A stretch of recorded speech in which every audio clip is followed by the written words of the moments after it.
জীবন মানে যন্ত্রণা, নয় ফুলের বিছানা। এই কথা সহজে কেউ মানতে চায় না। তবে এই কথাটা আমি এখন মানি। একটা সময় এই কথাটা একটা বড় ভাই আমাকে বলেছিল। তখন কথাটা শুনে আমার খুব হাসি পাচ্ছিল। কিন্তু এখন এই কথাটা মনে করে আমি খুব কাঁদি। আমার খুব কষ্ট হয়। আর এই কথাটার সাথে অনেকটা জীবনের মিল আছে। আসলে জীবন মানেই যন্ত্রণা, নয় ফুলের বিছানা।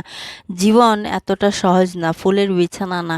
জীবনে কষ্ট করতে হবে, মেহনত করতে হবে, তাহলেই জীবন সুন্দর হবে। তাও সুন্দর হবে কিনা তার কোনো নিশ্চয়তা নেই। মানুষ বলে টাকা কামাও, টাকা কামালে জীবন সুন্দর হবে। যখন টাকা থাকবে সুখ শান্তির অভাব হবে না। তবে আমি এই কথাটা বিশ্বাস করি না। টাকাই সব সুখের মূল না।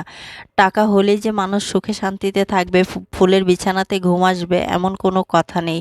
আমি এটাকে একদমই বিশ্বাস করি না। তবে হ্যাঁ, এটা বিশ্বাস করি জীবন অনেক কষ্টের, অনেক কঠিন। টাকা থাকলেও কিছু মানুষের জীবন থেকে কখনো কষ্ট যায় না, দুঃখ যায় না। আবার টাকা না থাকলে তো নাই, ঠিক আছে? টাকা দিয়ে সুখ কেনা যায় না।